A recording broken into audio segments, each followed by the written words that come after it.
Please welcome our host tonight, actor and comedian, David Cross.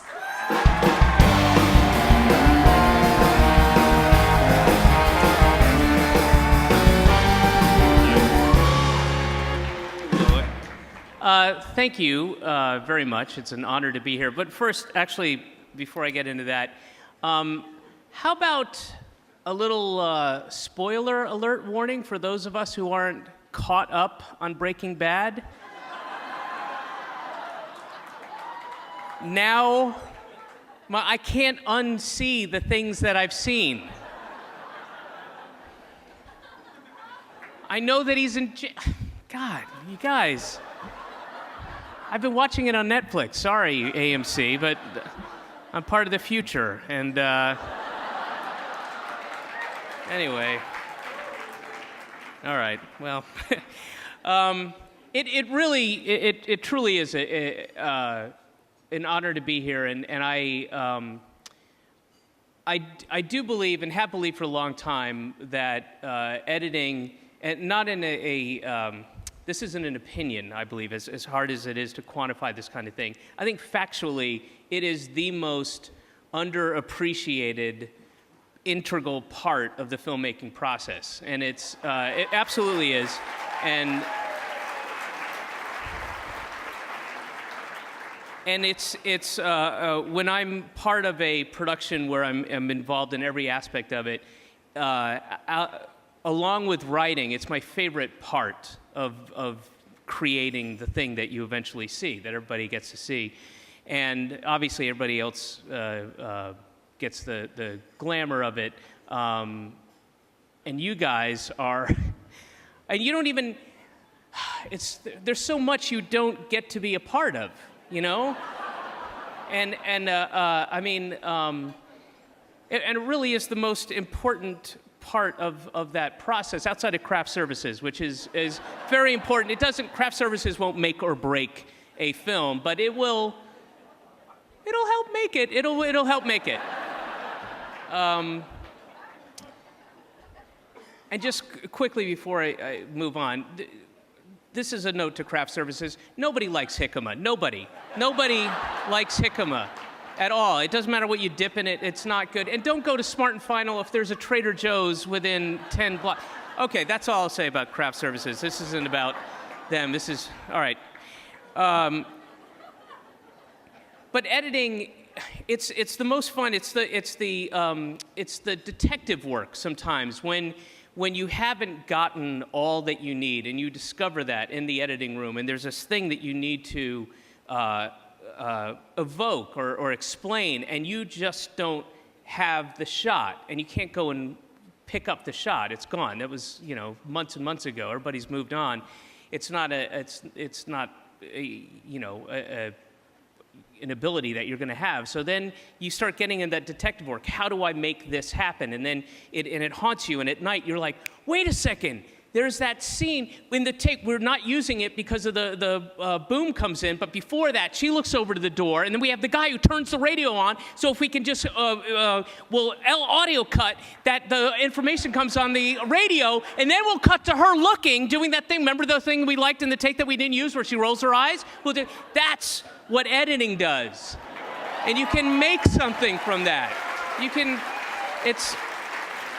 It's so much fun to do, and it's those aha moments are some of the greatest that you'll have. And you can take what was fully intended to be a highly dramatic movie, and just through editing, turn it into a comedy, like Tommy Wiseau's The Room, I think is a excellent, which was edited by Eric Chase.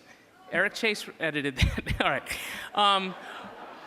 Or the inverse is true. Like taking a movie that was, they wrote it, they shot it, they filmed it, everything it was supposed to be, and it fully intended to be a lighthearted comic romp. And then through editing, made it dramatic, which was Pasolini's Salò, is a great example of that. Really? All right. I'm guessing you haven't seen it then.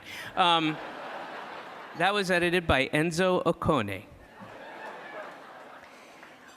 but the editors don't get the joy of that, and they have to hear it secondhand, like, oh man, that was so, the cast and crew, we really bonded those 10 days we spent in Whistler, and shooting those hot tub scenes, and the weather was perfect, and oh my God, it was so much fun, and then the company brought the taco truck Friday night. Well, that's happening, and they're all having a great time, and you guys are sitting in your windowless, airless room, the lower back pain spreading and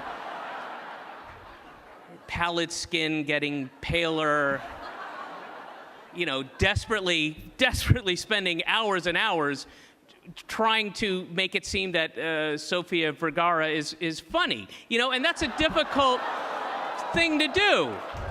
It takes skill. Too soon? Too soon? Not soon enough. Okay. No. All right. No,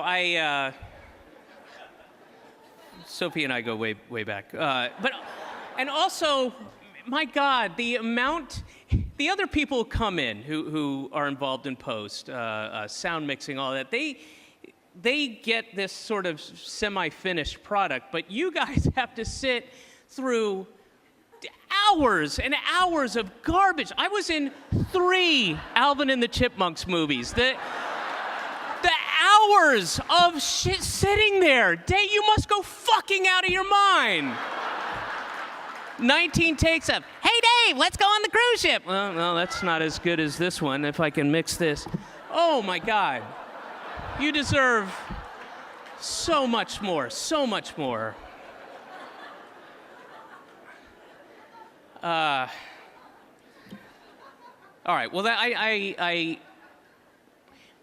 Ang Lee. I remember seeing Ang Lee in an interview. I believe this is after the ice storm came out. This is quite a while ago. And I remember, and I'm obviously paraphrasing. I haven't memorized it, but he said the greatest analogy about editing, where he said that shooting the movie, doing everything pre-production, the actual shooting of it, is like going to a supermarket, and you just load up. You load up on all this stuff, all these ingredients, but minus jicama if you're smart. And you just load up your wagon, and then when you get in the editing room, that's where you take the ingredients and you go, I'm going to have a little of this. You know what? I don't want this anymore. Forget the black olives. I'm going to put some tarragon in here, but not too much tarragon. That's where you make the film and editing. And I'm glad and happy that it can be appreciated. And believe me, there are a number of people like me who understand and appreciate the hard work and how underreported it goes. Reported? That's not the right word. You wouldn't report on editing. I know. But anyway, sorry. But all right. Well, you didn't come here to listen to me jibber jabber. Let me put these things away. All right. Thank you, and it is an honor.